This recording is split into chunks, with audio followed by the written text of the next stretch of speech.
but I am going to read book for 2 hours tonight, and I am going to challenge Mrbeast.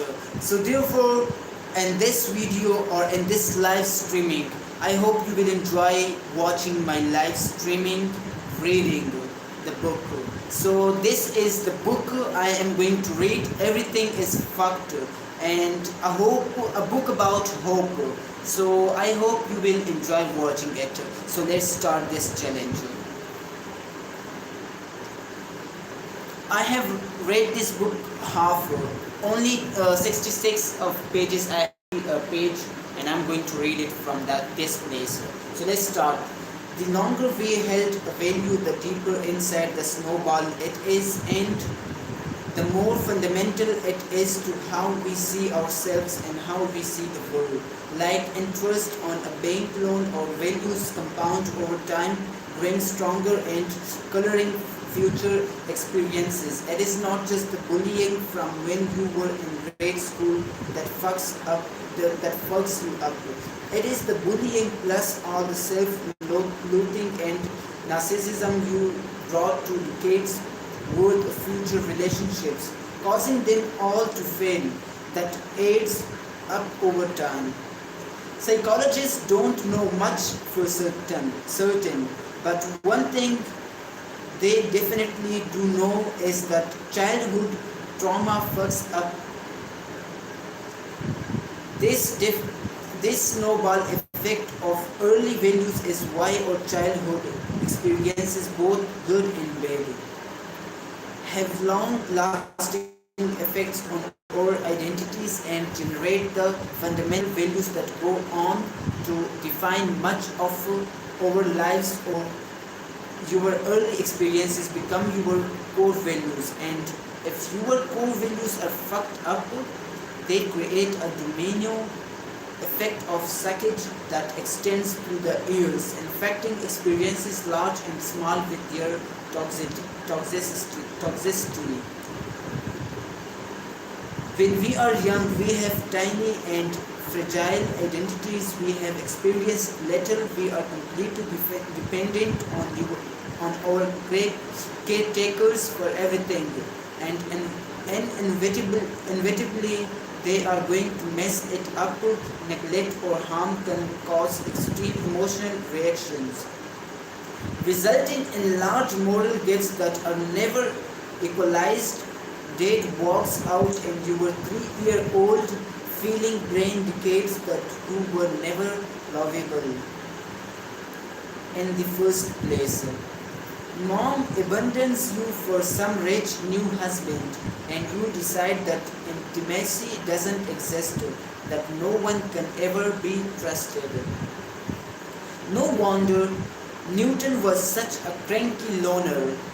And the worst thing is, the longer we have held on to these narratives, the less aware we are that we have them. They become the background noise of our thoughts, the interior decoration of our minds. Despite being arbitrary and completely made up, they seem not only natural but inevitably. The values we pick up throughout our lives crystallize and form a sediment on top of our personality.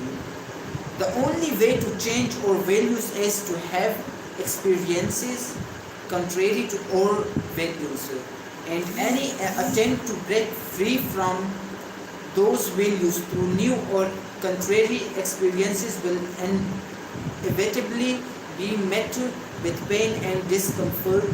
This is why there is no such thing as change without pain, no growth without discomfort. It is why it is impossible to become someone new without first growing the loss of who you used to be. Because when we lose our values, we grew the death of those defining narratives, as though we have lost a part of ourselves. Because we have lost a part of ourselves, we grew the same way we would grew the loss of a loved one. the loss of a job, a house, a community, a spiritual belief, or a friendship. These are all defining fundamental parts of you. And when they are torn away from you, the hope they offered, your life is also torn away, leaving you exposed once again to the uncomfortable truth. Wow, it was so nice. Let me check one thing, and that is very important, very, very important. Yeah, I'm going to be live for 2 hours. This is what I have to complete the challenge of Mrbeast, and of course I will do it too. It is not too much difficult. It is so easy for me, and I can do it easily. Get to just see it how I do it. Wow. So right now I'm waiting only for one thing, and when I get into that, of course I will start my live streaming. So let's see. There are 2 ways to heal yourself. That is to replace old, faulty values with better, healthier values. The first is to re-examine the experiences of your past and rewrite the narratives around them. Wait, did he punch me because I am an awful person, or is he the awful person? Re-examining the narratives of our lives allows us to have a do-over, to decide, maybe I wasn't such a great boat captain after all, and that is fine. Often with time, we realize that what we used to believe was important about the world actually isn't. Other times, we extend the story to get a clearer view of our self-worth. Oh, she left me because some asshole left her and she felt ashamed and unworthy around intimacy. And suddenly, that breakup is easier to swallow. The other way to change your values is to begin writing the narratives of your future self, to envision what life would be like if you had certain values or possessed a certain identity. By visualizing the future we want for ourselves, we allow our feeling brain to try on those values for size, to see what they feel like before we make the final purchase. Eventually, once we have done this enough, the feeling brain becomes accustomed to the new values and starts to believe them. This sort of future projection is usually taught in the worst of ways. Imagine you are fucking rich and own a fleet of yachts, then it will come true. Sadly, that kind of visualizing isn't replacing a current unhealthy value. Materialism with a better one, it is just masturbating to your current value. Real change would entail fantasizing what not wanting yachts in the first place would feel like. Fruitful visualizing should be a little bit uncomfortable. It should challenge you and be difficult to fit on. It is not, then it means that nothing is changing. The feeling brain doesn't know the difference between past, present and future. That is the thinking brain's domain. And one of the strategies or thinking brain uses to nudge the feeling brain into the correct lane of life is asking what if questions. What if you hated boards and instead spent your time helping disabled kids? What if you did not have to prove anything to the people in your life for them to like you? What if people's unavailability has more to do with them than it does with you?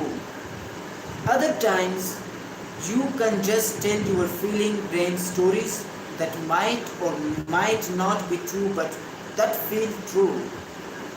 Jocko Willink, former Navy SEAL and author, writes in his book Discipline Equals Freedom field manual that he wakes up at 4:30 every morning because he imagines his enemy is somewhere out there in the world. He does not know where, but he assumes that his enemy wants to kill him. And he realizes that if he is awake before his enemy, that gives him an advantage. Willink developed this narrative for himself while serving in the Iraq War, where there were actual enemies who did want to kill him, but he has maintained that narrative since returning to civilian life. Objectively, the narrative Willink creates for himself makes no fucking sense. Enemy real, but figuratively, emotionally, it is incredibly powerful. Willink's feeling brain still buys into it, and it still gets Willink up every dawn morning before some of us are done drinking from the night before. That is the illusion of self-control. Wow.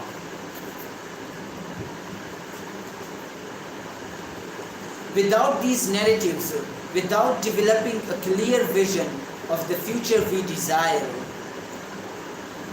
of the values we want to adopt, of the identities we want to shed or step into, we are forever doomed to repeat the failures of our past pain. The stories of our past define our identity.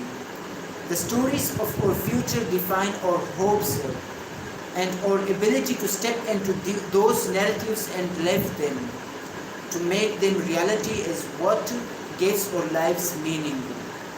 Emotional gravity.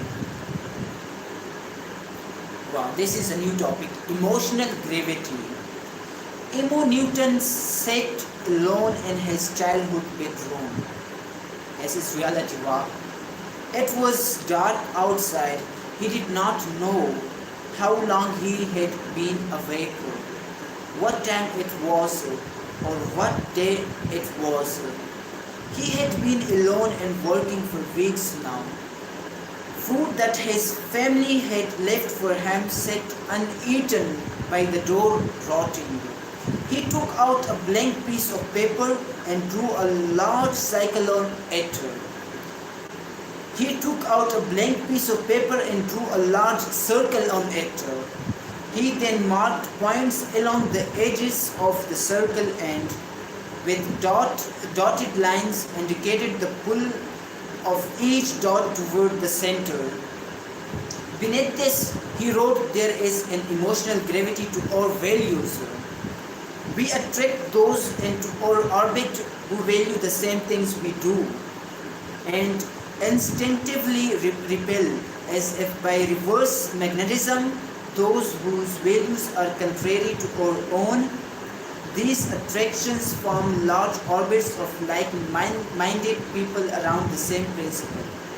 Each falls along the same path, circling and revolving around the same cherished thing." He then drew another circle adjacent to the first. The two circles' edges nearly touched. From there, he drew lines of tension between the edges of each circle. The places where the gravity pulled in both directions, disrupting the perfect symmetry of each orbit. He then wrote, "Large swaths of people coalesce together, forming tribes and communities based on the similar evolutions of their emotional histories. You, sir, may value science. I too value science. Therefore, there is an emotional magnetism between us. Our values attract one another and cause us to fall perpetually into each other's orbit. In a metaphysical dance of friendship, our values align and our cause becomes one. But let's say that one gentleman sees value in Puritanism and another in Anglicanism. They are inhabitants of two closely related yet different gravities. This causes each to disrupt the other's orbit because tension within the value hierarchies challenge the other's identity and thus generate negative emotions that will push them apart and put their causes at odds. This emotional gravity, I declare, is the fundamental organization of all human conflict and endeavor. At this, Isaac Newton is the full name of Newton. So at this, Isaac took out another page and drew a series of circles of different sizes. The stronger we hold a value, he wrote, that is, the stronger we determine something is superior or inferior than all else. The stronger its gravity, the tighter its orbit. And the more difficult it is for outside forces to disrupt its path and purpose. Our strongest values therefore demand either the affinity or antipathy of others. The more people there are who share some value, the more those people begin to congeal and organize themselves into a single, coherent body around that value. Scientists with scientists, clergy with clergy, people who love the same thing love each other. People who hate the same thing also love each other. And people who love or hate different things hate each other. All human systems eventually reach equilibrium by clustering and conforming into constellations of mutually shared value systems. People come together, altering and modifying their own personal narratives until their narratives are one and the same, and the personal identity thus becomes the group identity. Now you may be saying, but my good man Newton, don't most people value the same things? Don't most people simply want a bit of bread and a safe place to sleep at night? And to that I say you are correct, my friend. All peoples are more the same than they are different. We all mostly want the same things out of life, but those slight differences generate emotion, and emotion generates a sense of importance. Therefore we come to perceive our differences as disproportionately more important than our similarities. And this is the true tragedy of man, that we are doomed to perpetual conflict over the slight difference. This theory of emotional gravitation, the coherence and attraction of like values, explains the history of peoples. Different parts of the world have different geographic factors. One region may be hard and rushed and well defended from invaders. Its people would then naturally value neutrality and isolation. This would then become their group identity. Another region may overflow with food and wine, and its people would come to value hospitality, festivities, and family. This too would become their identity. Another region may be arid and a difficult place to live, but with wide open vistas connecting it to many distant lands. as people would come to value authority, strong military leadership, and absolute dominion. This too is their identity, and just as the individual protects her identity through beliefs, rationalizations, and biases, communities, tribes, and nations protect their identities the same way. These cultures eventually solidify themselves into nations, which then expand, bringing more and more peoples into the umbrella of their value systems. Eventually, these nations will bump up against each other and the contradictory values will collide. Most people do not value themselves above their cultural and group values. Therefore, many people are willing to die for their highest values, for their family, their loved ones, their nation, their God.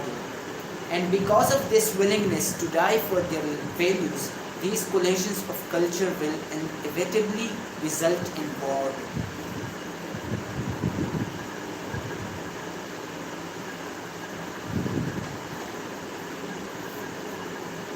War is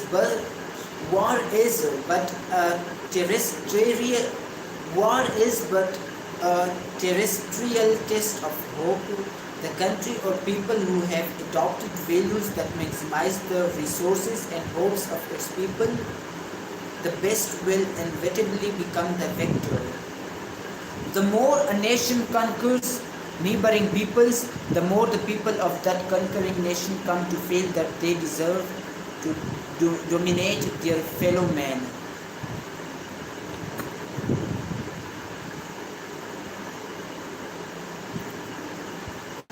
And the more they will see their nation's values as the true guiding lights of humanity, the supremacy of those winning values then lives on, and the values are written up and loaded in our histories, and go on to be retold in stories passed down to give future generations hope. Eventually, when those values cease to be effective, they will lose out to the values of another. Newer nation and history will continue on, a new era unfolding. This I declare is the form of human progress. Newton finished writing. He placed his theory of emotional gravitation on the same stick with his 3 laws of emotion and then paused to reflect on his discoveries. And in that quiet, dark moment, Isaac Newton looked at that circles on the page and had an upsetting realization. He had no orbit through years of trauma and social failure. He had voluntarily separated himself from everything and everyone. Like a lone star flung on its own trajectory, unobstructed and uninfluenced by the gravitational pull of any system, he realized that he valued no one, not even himself, and this brought him an overwhelming sense of loneliness and grief. Because no amount of logic and calculation could ever compensate for the gnawing desperation of his feeling brain's never-ending struggle to find hope in this world. I would love to tell you that parallel universe Newton or emo Newton overcome his sadness and solitude. I would love to tell you that he learned to value himself and others. But like our universe Isaac Newton, parallel universe Newton would spend the rest of his day alone, grumpy and miserable. The questions both Newtons answered that summer of 666 had perplexed philosophers and scientists for generations. Yet, in a matter of a few months, this contiguous antisocial 23-year-old had uncovered the mystery, had cracked the code, and there on the front frontiers of intellectual discovery, he tossed his findings aside to a musty and forgotten corner of a cramped study in a remote big-water village a day's ride north of London. And there his discoveries would remain hidden to the world, collecting dust. This is chapter number 4. How to make all your dreams come true. How to make all your dreams come true. Wow, this is very good topic. How to make all your dreams come true. So let's see this topic. Let's see this chapter. It is going to be an amazing chapter. Imagine this. It is 2 a.m. and you are still awake on the couch, staring bleary-eyed and foggy-brained at the television.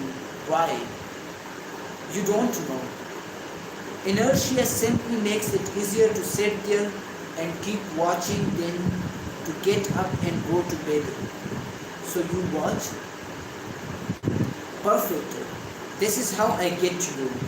When you are feeling apathetic and lost and completely passive in the face of your fate, nobody sits up, staring at a TV at 2 a.m. If they have important shit to do the next day, nobody struggles with the will to move their ass off the couch for hours on end unless they are having some sort of inner crisis of hope. And it is exactly this crisis that I want to speak to you.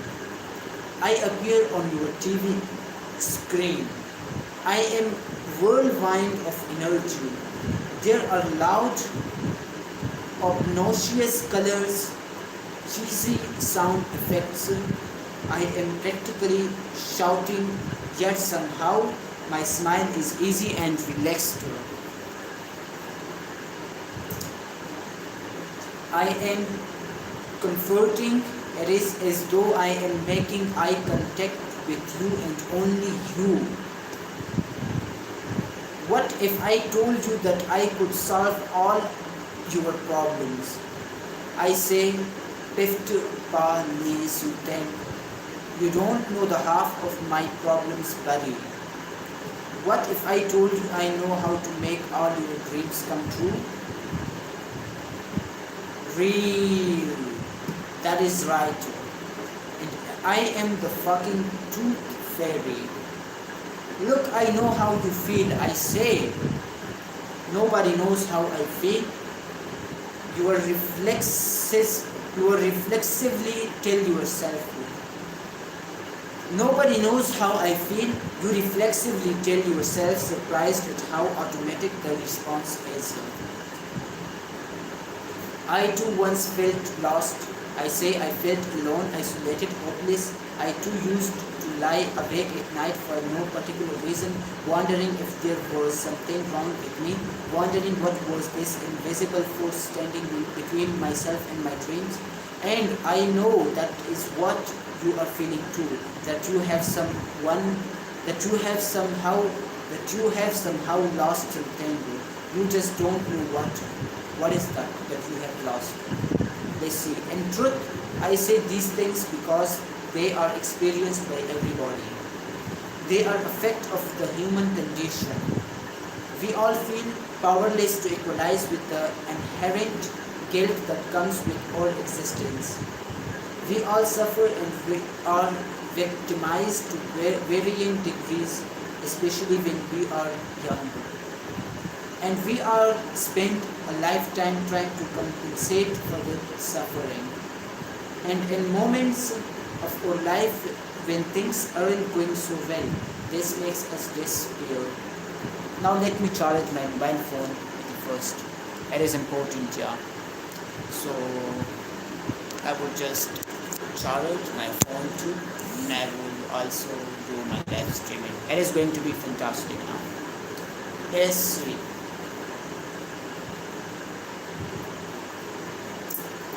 In truth, I say these things because they are experienced by everybody. They are a fact of the human condition. We all feel powerless to equalize with the with the inherent guilt that comes with our existence. We all feel, we all suffer and are victimized to varying degrees, especially when we are younger. And we all spend a lifetime trying to compensate for that suffering. And in moments of our life when things aren't going so well, this makes us despair.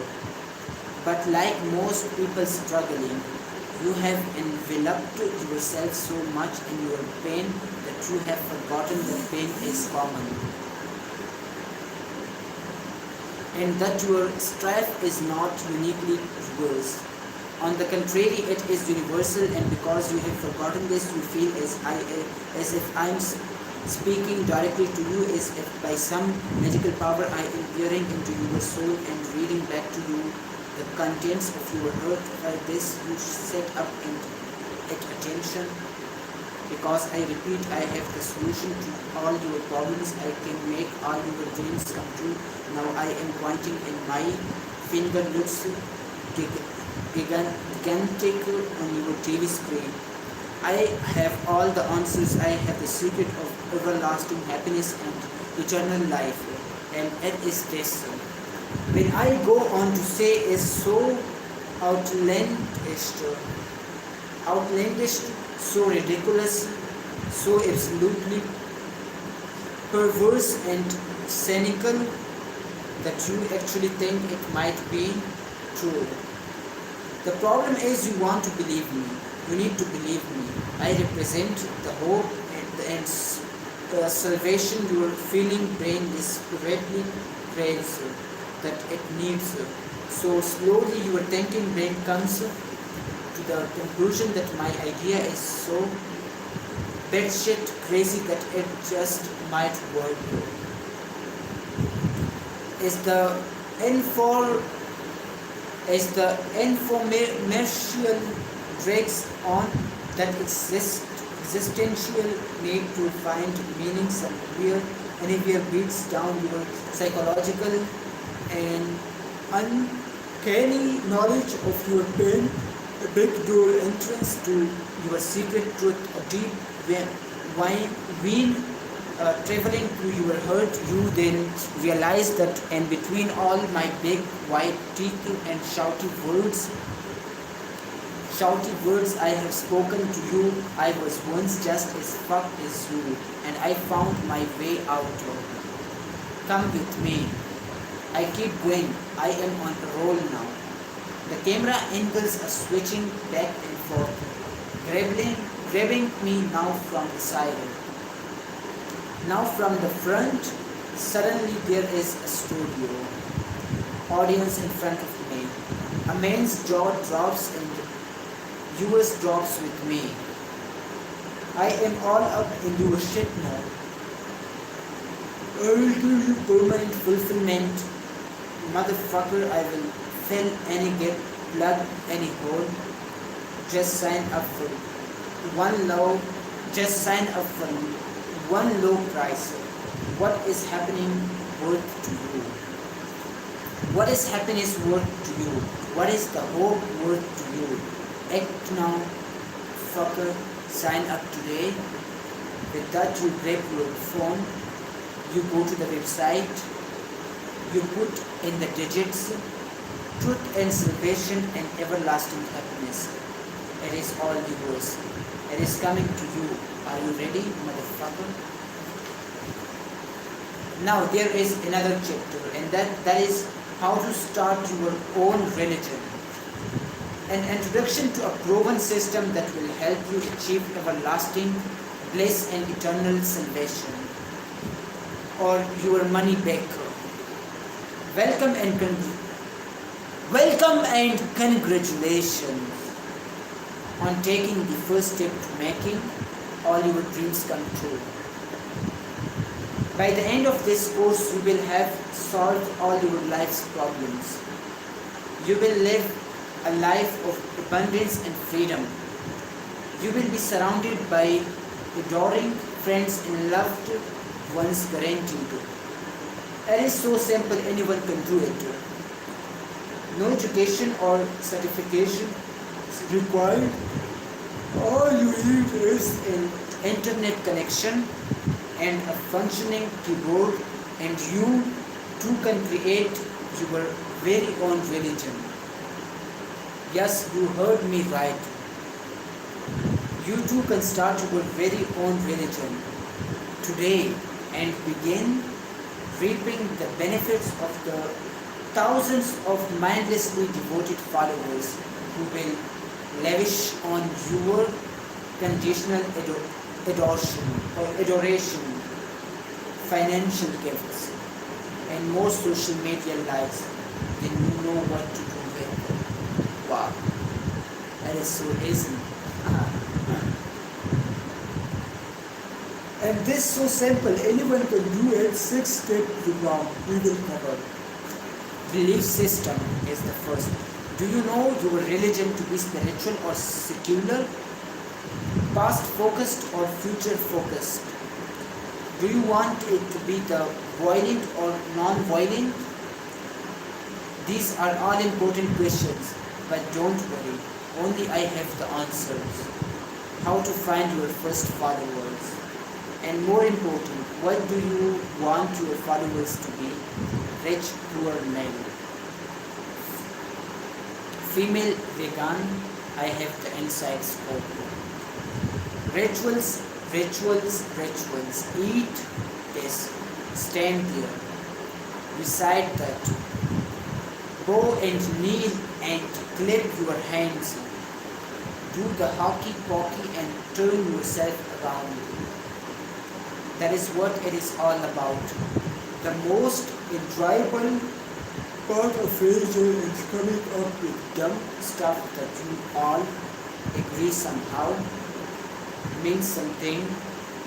I will provide you with a complete guide to developing the happiest, coolest rituals and on the blog. All the kids will be talking about it mainly because they will forced to. How to choose a scapegoat.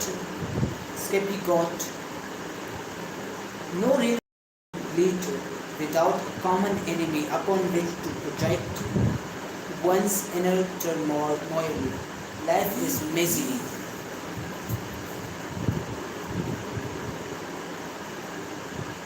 Life is messy. Life is messy, but why deal with your problems when you can just blame somebody else for them? That is right. You will discover the best way to choose an evil bogeyman or bogey woman, and how to convince your followers to hate her. Nothing unites us like hating the same enemy. Build your inside reference Ready. And finally, how to make money. When we start a religion, if you don't profit from it, my guide will give you all the nitty gritty details on how to milk the most out of your followers. Whether you are into money, fame, political power, or blood orgies, I have got you covered.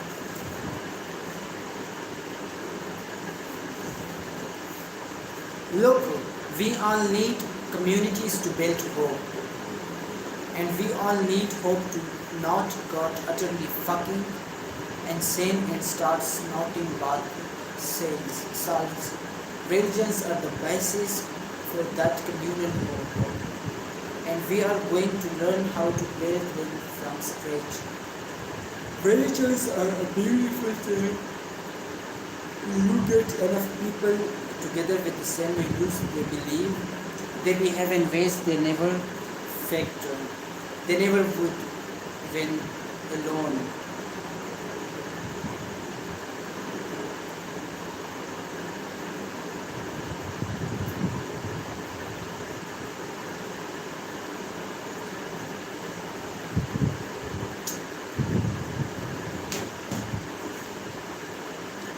So let me just wait. So religions are a beautiful thing when you get enough people together with the same values. They behave in ways they never would when they behave in ways they never would when alone. Their hope amplifies in a sort of network effect, and the social validation of being part of a group hijacks their thinking brains and lets their feeling brains run wild.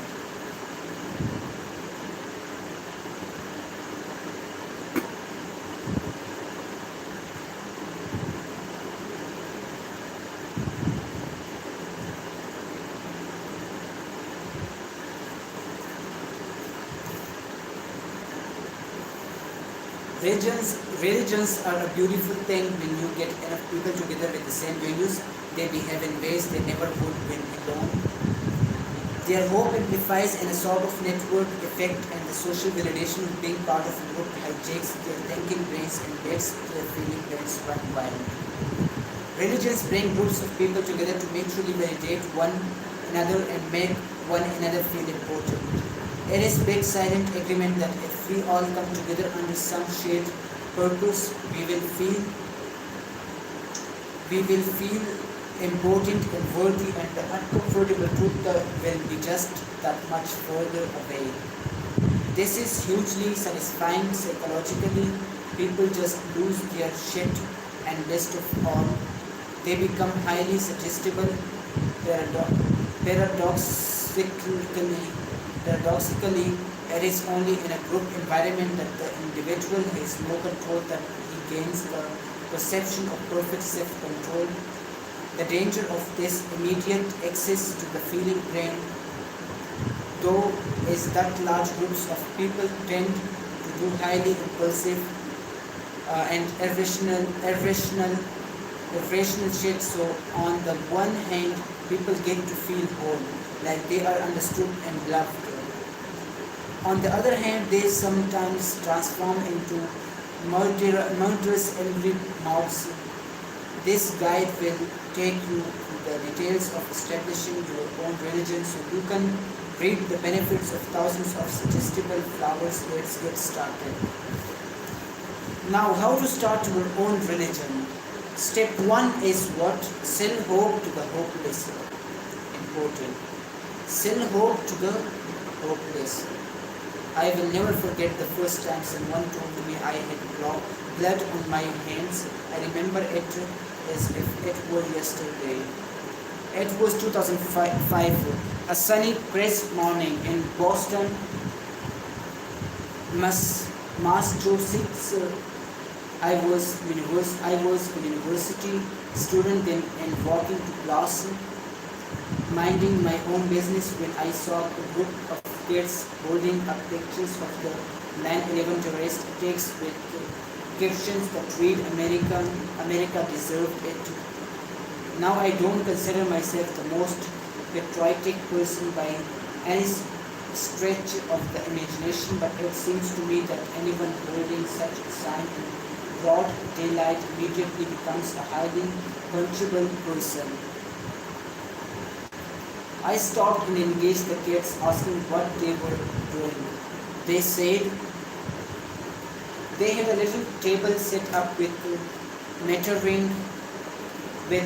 a smattering of pamphlets on top. One had Dick Cheney with Devil's Horns, John Ham, and the words mass murderer written beneath. Another had George W. Bush with a Hitler mustache. The students were part of the La Roche youth movement, a group started by the far left in ideology.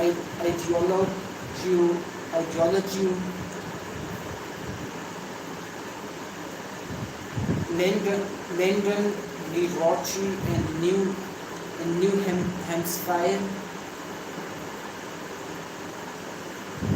Hampshire, his colleagues would spend countless hours standing around college campuses in the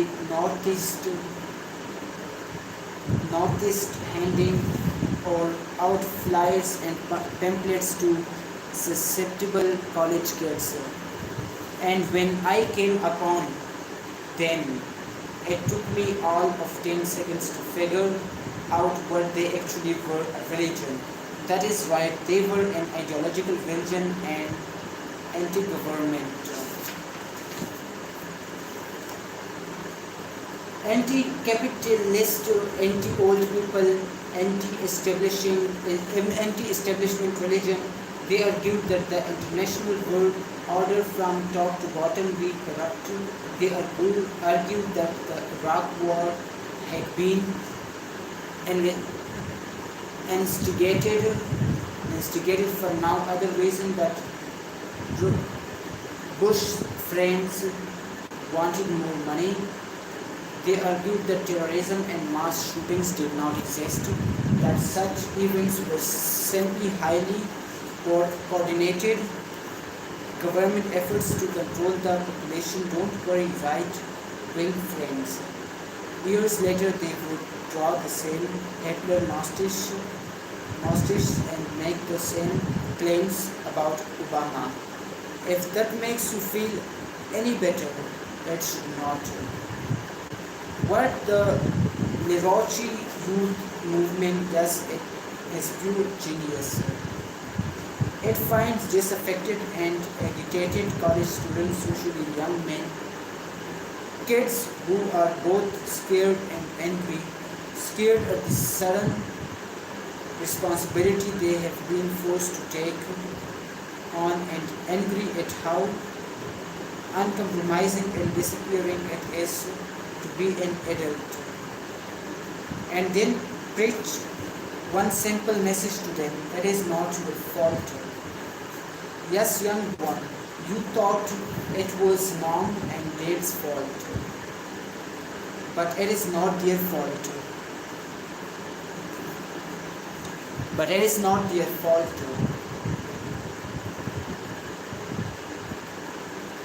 Take to retry. What is the problem? Take to retry. Okay.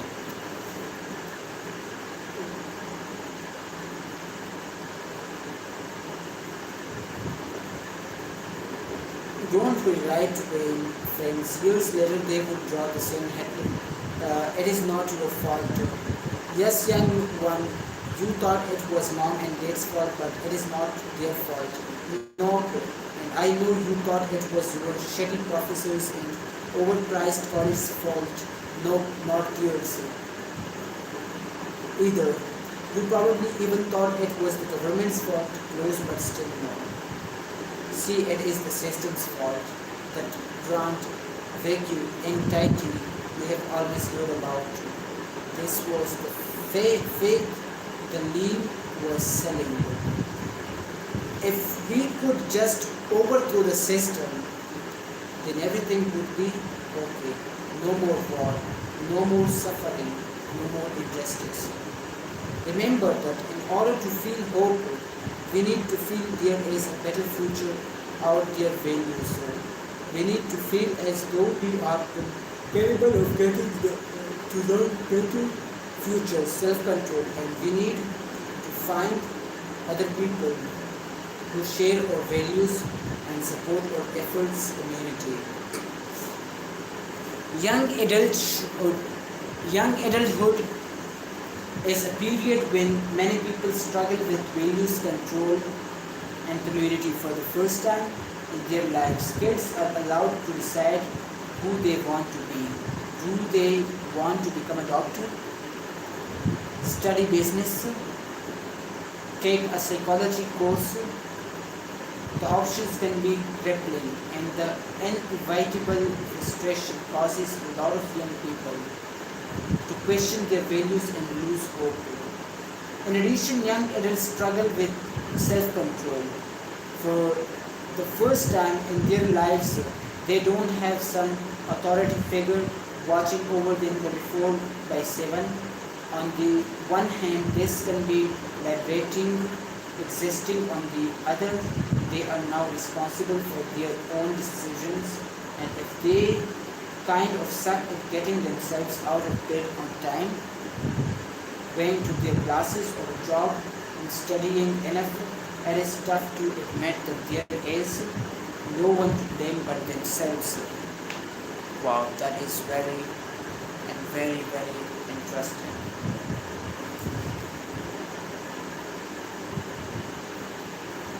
And finally, young people are particularly preoccupied with finding and fitting into a community. Not only is this important for their emotional development, but it also helps them find and solidify and identify for themselves. People like Lyndon LaRoche capitalize on lost and aimless young people. LaRoche gave them a LaRoche gave them a convoluted political explanation to justify how this affected their felt. He gave them a sense of control and empowerment by outlining a way supposedly to change the world, and finally he gave them a community where they fit in and know who they are. Therefore he gave them hope. Don't you think this is taking it a little too far? I asked the lean students that they pointing to the pictures of the World Trade Center to put two towers featured on their pamphlets.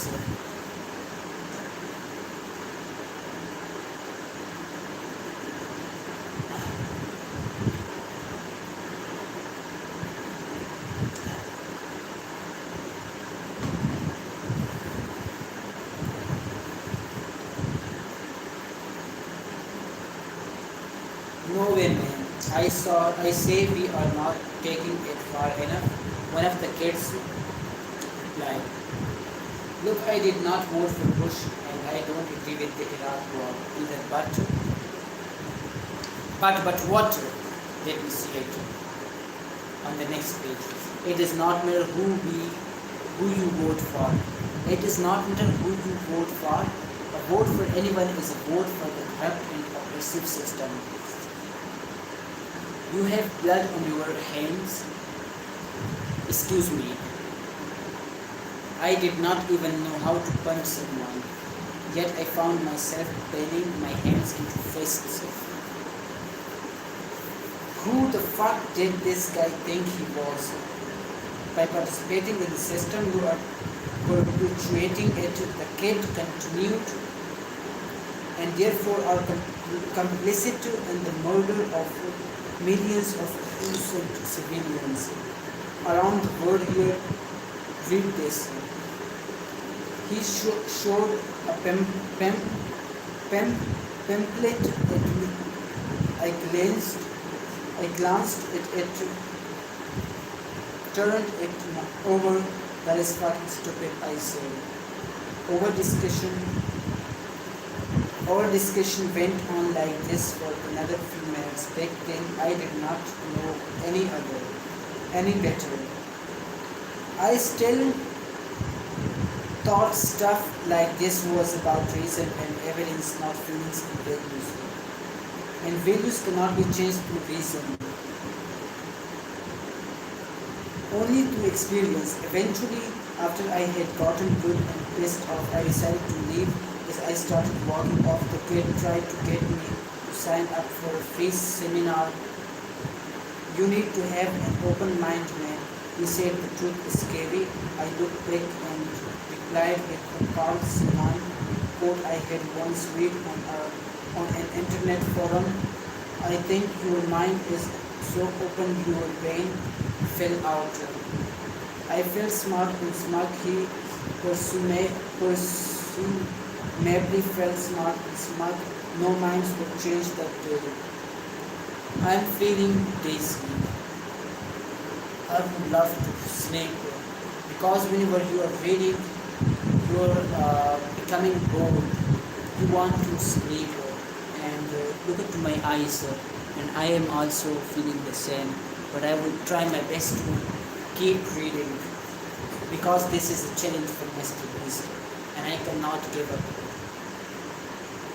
I felt smart and smug. He presumably felt smart and smug. No minds were changed that day. We are the most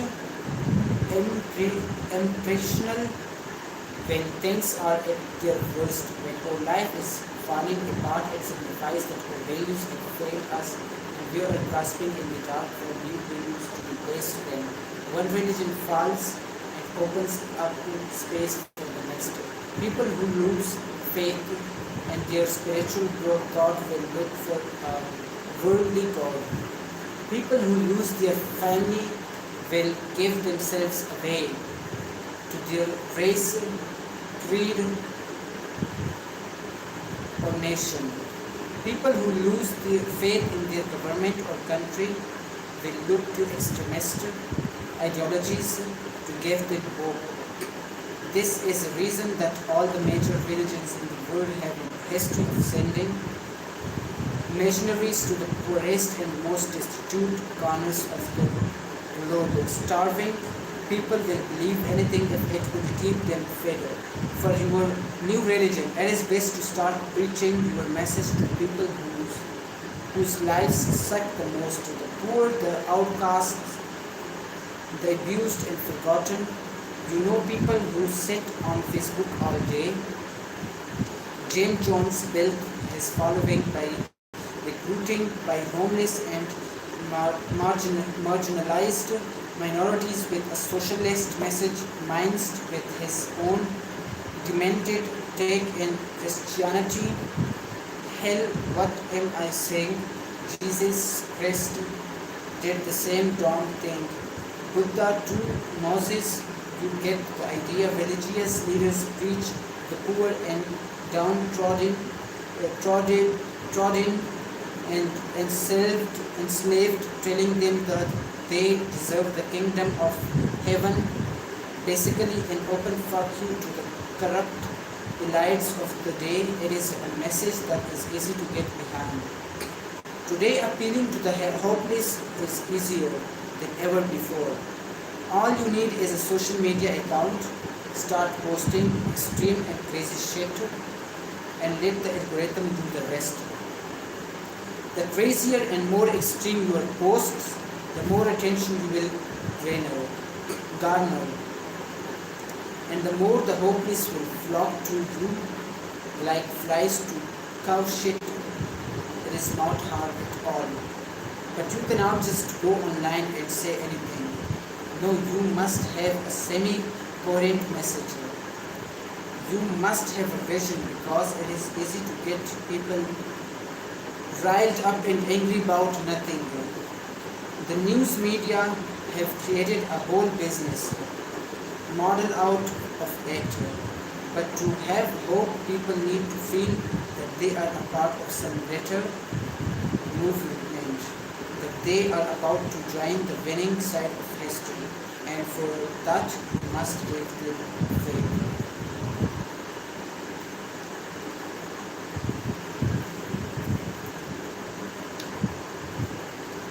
This is the second step.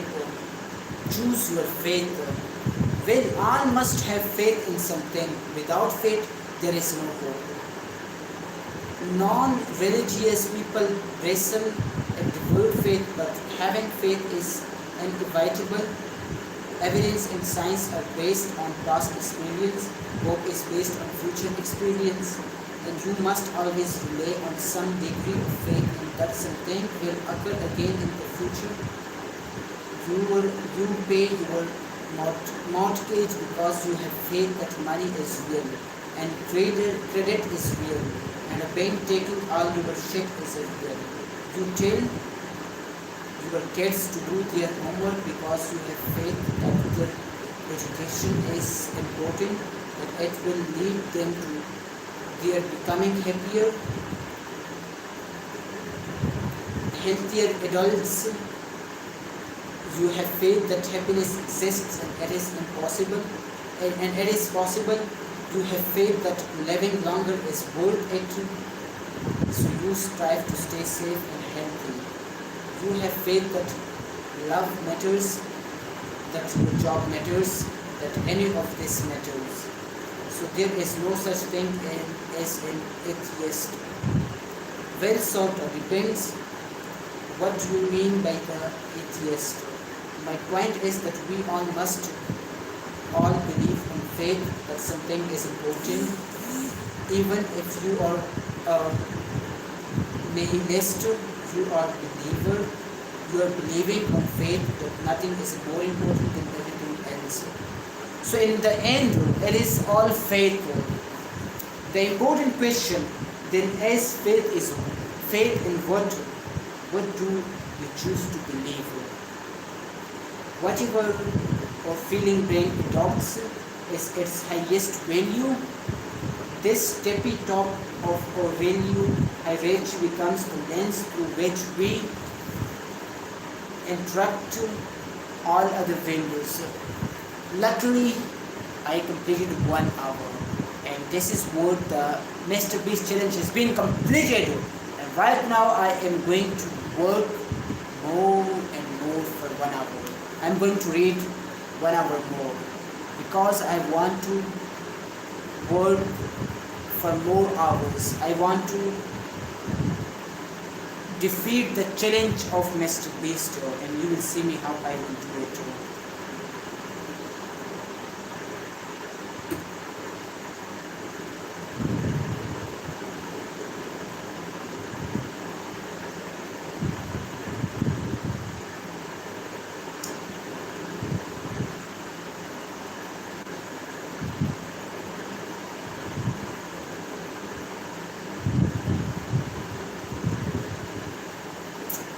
Okay, let's call this highest value the God value.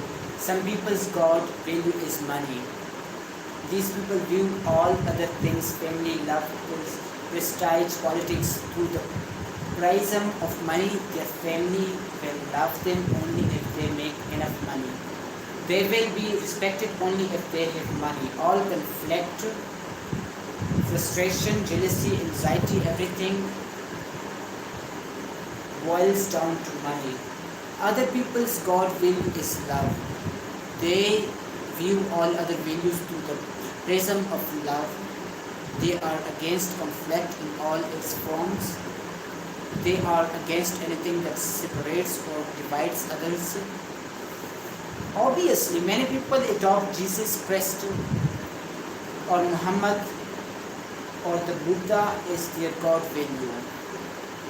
They then interrupt everything they experience through the prism or that spiritual leader's teachings. Some people's God value is themselves, or rather their own pleasure and empowerment. This is narcissism, the religion of self-aggrandizement. These people place their faith in their own superiority and deservedness. Other people's God value is another person. This is often called codependence. These people derive all hope from their connection with another individual and sacrifice themselves and their own interests for that individual.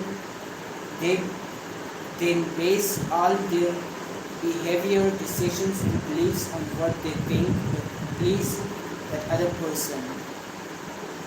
Their own little personal God.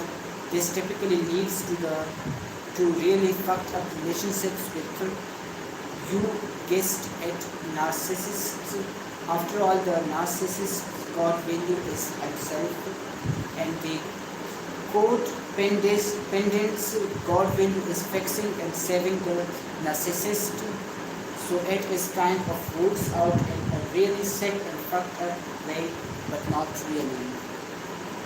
All religions must start with a faith-based God value. Doesn't matter with what it is. Worshipping kids, believing in lower taxes, never letting your kids leave the house. Whatever it is a faith-based value that this one thing will produce the best future reality, and therefore gives the most hope. We then organize our lives and all other values around that value. We look for activities that enact that faith, ideas that support it, and most important, communities that share it. It is around now that some of the more scientifically minded readers start raising their hands and pointing out that there are these things called facts, and there is ample evidence to demonstrate that facts exist, and we do not need to have faith to know that some things are real. Fair enough, but here is the thing about evidence. It changes nothing. Evidence belongs to the thinking brain, whereas values are decided by the feeling brain. You cannot verify values. They are, by definition, subjective and arbitrary. Therefore, you can argue about facts until you are blue in the face. But ultimately, it does not matter. People interpret the significance of their experience through their values.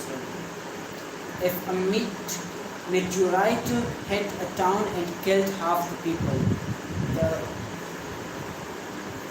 uber traditional religious person would look at the event and say that it happened because the town was full of sinners. The atheist would look at it and say that it was proof there is no God.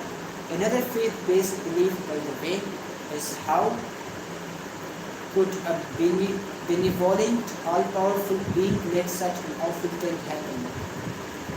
A hedonist would look at it and decide that it was even more reason to party since we could all die at any moment, and a capitalist would look at it and start thinking about how to invest in meteorite defense technologies. Evidence serves the interest of the God value, not the other way around. The only loophole to this arrangement is when evidence itself becomes your God value. The religion built around the worship of evidence is more commonly known as science, and it is arguably the best thing we have ever done as a species, but we all get to science and it is ramifications in the next chapter. My point is that all beliefs are faith-based beliefs. Therefore, all hope and therefore all religions are also based on faith. Faith that something can be important and valuable and right, despite the fact that there will never be a way to verify it beyond all doubt.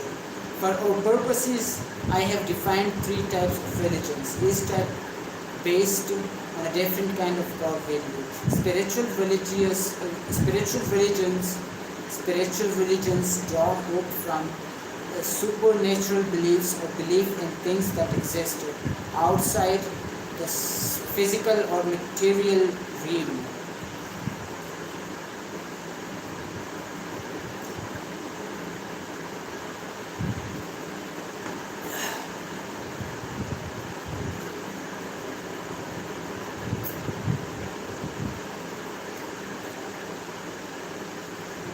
Okay, for our purposes, I have defined 3 types of religions, each type based on a different kind of God value. Spiritual religions. Spiritual religions draw hope from supernatural beliefs or belief in things that exist outside the physical or material realm. These religions look for a better future outside this world and in this life.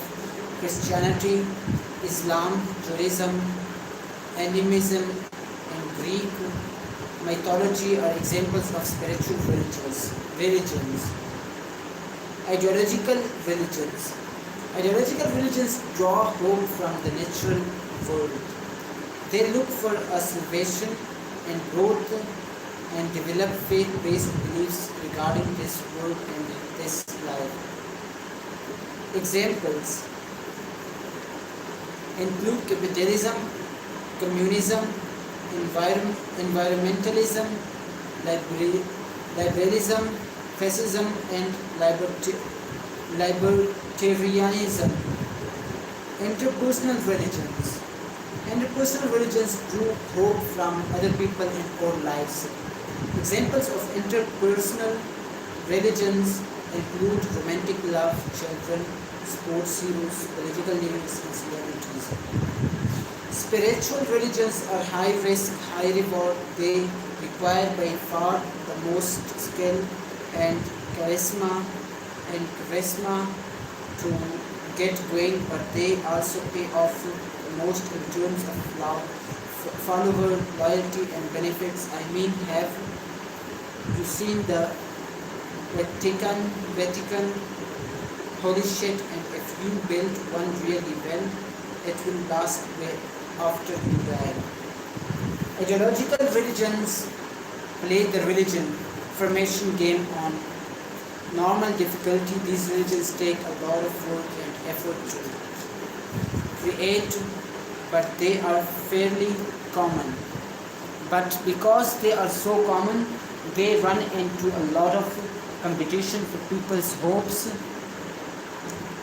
They are often described as cultural trends, and indeed few of them survive more than a few years or decades. Only the best last through multiple centuries. Finally, interpersonal religions are playing the religion formation game on easy mode. That is because interpersonal religions are as common as people themselves. Pretty much all of us at some point in some point, pretty much all of us at some point in our lives completely surrender ourselves and our self-worth to another individual. The interpersonal religion is sometimes experienced as an adolescent native sort of love, and it is the type of shit that you have to suffer through before you can ever grow out of it. Let's start with spiritual religions, as they have the highest stakes and are arguably the most important religions in human history. Spiritual religions, from the pagan and animalistic rituals of early human cultures to the pagan gods of antiquity to the grandiose religions that still exist today, the majority of human history has been dominated by a belief in supernatural forces, and most important, the hope that certain actions and beliefs in this life would lead to rewards and improvement in the next life. This preoccupation with the next life development, because for the most of human history, everything was completely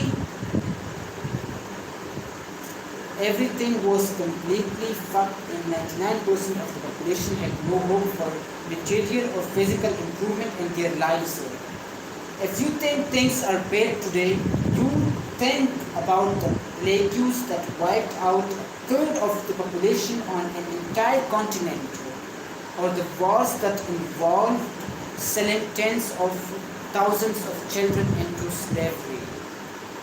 In fact, things were so bad in the old days that the only way to keep everyone sane was by promising them hope in an afterlife. Old school religion held the fabric of society together because it gave the masses a guarantee that their suffering was meaningful, that God was watching, and that they would be duly rewarded. In case you haven't noticed, spiritual religions are incredibly resilient. They last hundreds, if not thousands of years. This is because supernatural beliefs can never be proven or disproven. Therefore, once a supernatural belief gets lodged as someone's God value, it is nearby impossible to dislodge it. Spiritual religions are also powerful because they often encourage hope to death, which has the nice side effect of making a lot of people willing to die for their unverifiable beliefs. Hard to compete with that. Ideological religions generate hope by constructing networks of beliefs that certain actions will produce better outcomes in this life, only if they are adopted by the population at large. Ideologies are usually isms libertarian, liber, liber,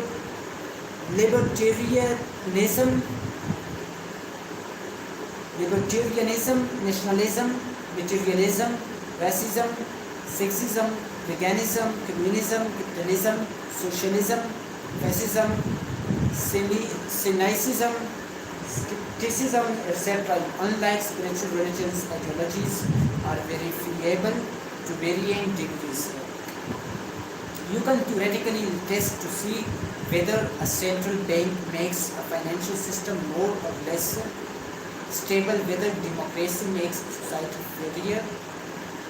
fairer, whether education makes people hate one another to pieces less often. But at a certain point, most ideologies still rely on faith. There are two reasons for this. The first is that some things are just incredibly difficult, if not impossible, to test and verify. The other is that a lot of ideologies rely upon everyone in society having faith in the same thing. For instance, you can scientifically prove that money is intrinsically valuable, but we all believe it is, so it is. You also can prove that nationalism, citizenship is a real thing, or even that most ethnicities exist. These are all society constructed beliefs that we have all bought into, taken on faith. The problem with evidence in ideologies is that humans have a tendency to take a little bit of evidence and run with it, generalizing a couple of simple ideas to entire populations and the planet. This is our human narcissism at work, or need to invent, or self-importance, or feeling brain run amok.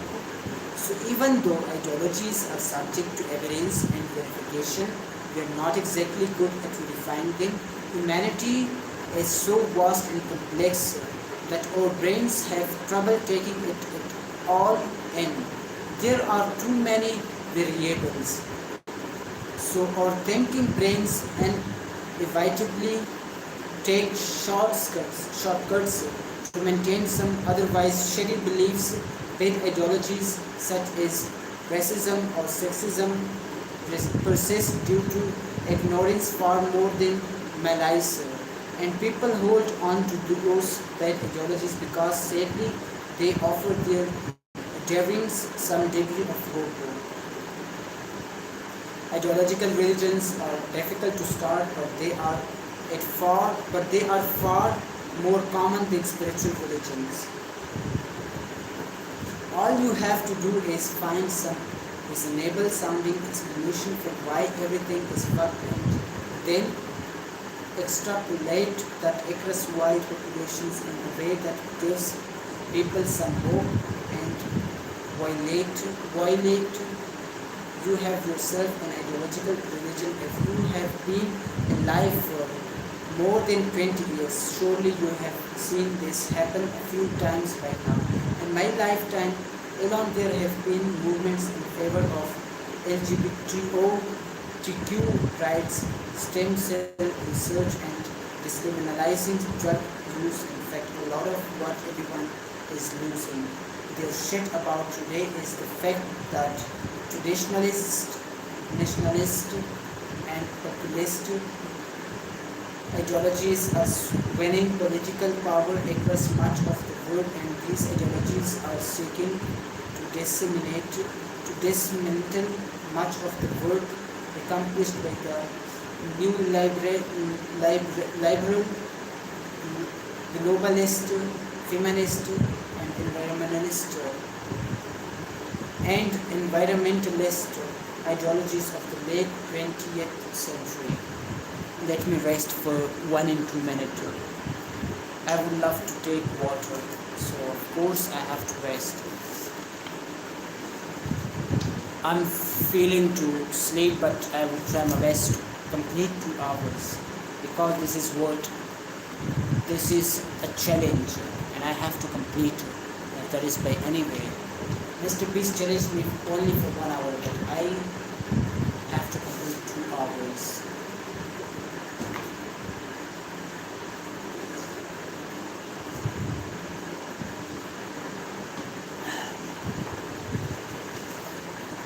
Let me start once again. Interpersonal religions. Interpersonal religions. Every Sunday, millions of people come together to stare at an empty green field. The field has